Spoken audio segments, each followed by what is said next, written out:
සුබ දවසක් ඔයාලා හැමෝටම. ඉතින් අදත් වෙනදා වගේම ඔයාලා හැමෝම ජානකීස් කිචන් මගේ YouTube channel එකට ආදරෙන් පිළිගන්නවා. ඉතින් අපි අද බලමු chicken tenderloin crispy වට තෙල් නැතුව ගොඩක් රසට හදන්නේ කොහොමද කියලා. ඉතින් මේ crispy crunchy chicken tenderloin හදන්න chicken tenderloin,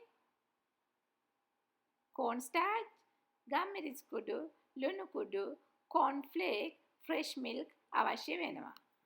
සෝස් එක හදන්න corn syrup අරන් තියෙනවා. corn syrup මේ සැඳි 8ක් අවශ්‍ය වෙනවා.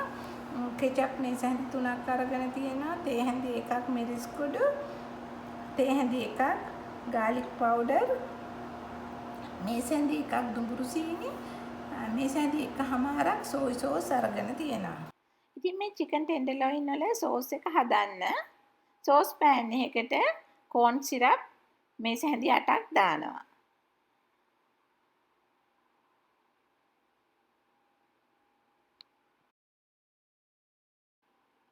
corn syrup ටික දාපු sauce pan එකටම ketchup ටිකත් දානවා.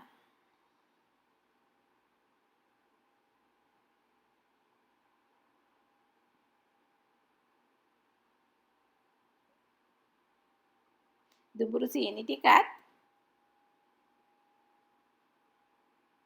garlic powder ටිකත්,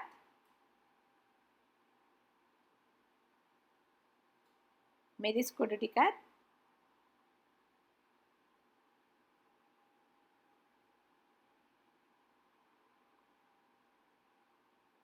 soy sauce ටිකත් දානවා. මේ ටික හොඳින් කලවම් කරනවා.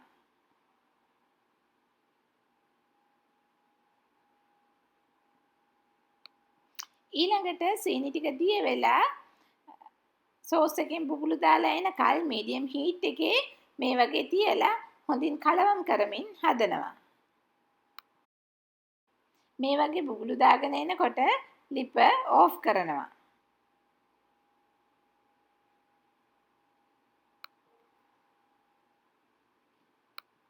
සෝස් එක නිමෙන්න තියෙනවා.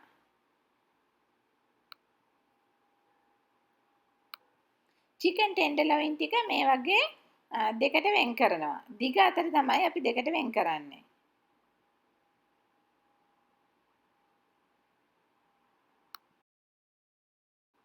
මේ වගේ දිග අතර කෑලි කපපු chicken tenderloin ටිකට රස ප්‍රමාණයට ලුණු එකතු කරනවා.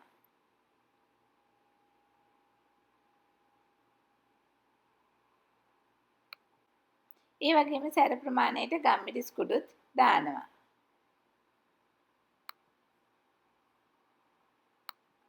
ලුණු කුඩු ගම්මිරිස් කුඩු ටික chicken tenderloin ටිකේ හොඳින් තවරනවා. ඊළඟට මේකට corn starch ටික දානවා. ඒ වගේම අවශ්‍ය ප්‍රමාණයන් description box එකේ දාලා තියෙනවා.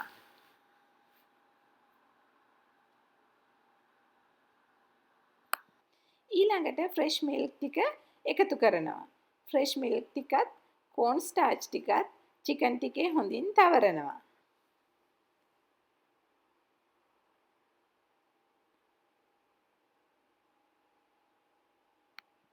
ඊළඟට මේ ටික වහලා විනාඩි 30ක් විතර ෆ්‍රිජ් එකේ සෙට් වෙන්න තියෙනවා. ඊළඟට බෝල් එකකට cornflake දාලා මේ වගේ අතින් කොටු කරනවා. ඉතින් මේක ග්‍රයින්ඩර් එකකින් ග්‍රයින්ඩ් කරන්න එහෙම අවශ්‍ය වෙන්නේ නැහැ. cornflake ටික අතින් හරිම ලේසියෙන් කොටු කරගන්න පුළුවන්. ඉතින් අපි අද මේ chicken tenderloin හදන්න බෙඩ් ක්‍රම් පාවිච්චි කරන්නේ නැහැ. ඒ වෙනුවට තමයි මේ cornflake පාවිච්චි කරන්නේ. Fahrenheit 355ට එහෙම නැත්නම් Celsius 186ට oven එක preheat වෙන්න තියෙනවා. විනාඩි 30ක් fridge එකේ තියලා අරගත්ත chicken tenderloin ටික මේ වගේ අරගෙන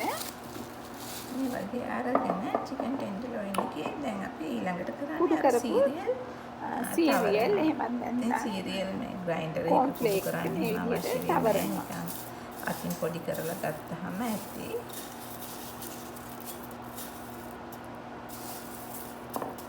parchment paper එකක් හරි aluminium foil එකක් හරි දාපු baking tray එකේ cornflake තවරපු chicken tenderloin ටික තියෙනවා.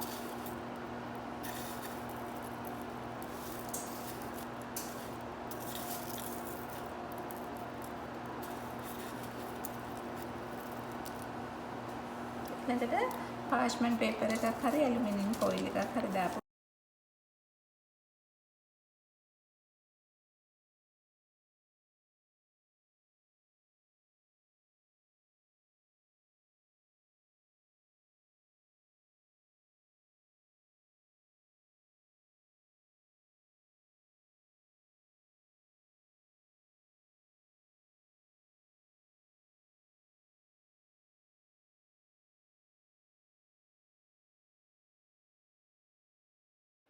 ඉතින් ඊළඟට මේ වගේ බේකින් ට්‍රේ එකේ අහුරපු චිකන් ටෙන්ඩර්ලොයින් ටික ෆැරන්හයිට් 355ට එහෙම නැත්නම් සෙල්සියස් 186ට ප්‍රීහීට් කරපු oven එකේ විනාඩි 15ත් 20ත් අතර වේලාවක් බේක් කරනවා.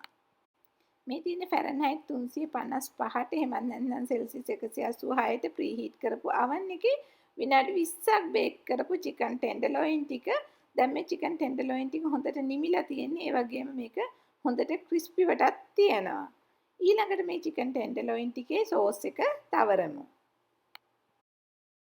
ඊළඟට චිකන් ටෙන්ඩර්ලොයින් ටික මේ වගේ භාජනයකට දාලා සෝස් එක උඩින් වක් කරනවා. චිකන් ටෙන්ඩර්ලොයින් වටේටම සෝස් එක තවරනවා.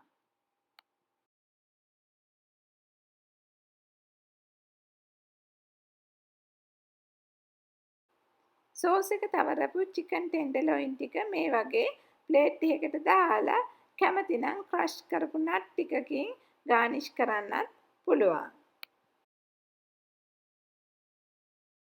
මම හිතනවා තෙලේ බදින්නේ නැතුව හදපු මේ සුපර් හෙල්දි ක්‍රිස්පි චිකන් ටෙන්ඩර්ලොයින් වලට ඔයාලා ගොඩක් කැමති ඇති කියලා. ඉතින් ඔයාලා මේ විදිහට චිකන් ටෙන්ඩර්ලොයින් ටිකක් ෆ්‍රයි කරන්න නැතුව හදලා බලන්න. ඉතින් ඇත්තටම මේක හරිම රසයි. මේ සෝස් එකත් එක්ක ආපුවාම මේ චිකන් ටෙන්ඩර්ලොයින් වල රස තවත් වැඩි වෙනවා. ඉතින් මම හිතනවා ඔයාලා මගේ මේ වීඩියෝ එකට ගොඩක් කැමති ඇති කියලා. ඉතින් ඔයාලා මගේ මේ වීඩියෝ එකට කැමති නම් ඔයාලගේ යාළුවෙක් කළා මේ වීඩියෝ එක ෂෙයා කරන්න අමතක කරන්න එපා. ඒ වගේම මේ වීඩියෝ එකට ලයික් එකක් දාලා ඔයාලගේ වටිනා කමෙන්ට් එකක් සඳහන් කරලා ජානකීස් කිචන් එක සබ්ස්ක්‍රයිබ් කරලා නැත්නම් සබ්ස්ක්‍රයිබ් කරලා ඒ ළඟින්ම තියෙන පුංචි බෙල් අයිකන් එකත් ක්ලික් කරොත් ඔයාලට මගේ මේ වගේ අලුත්ම වීඩියෝ බලා ගන්නත් පුළුවන්. අපි ආයෙත් මේ වගේ අලුත්ම වීඩියෝ එකකින් හම්බ වෙමු. ඔයාලා හැමෝටම සුබ දවසක්.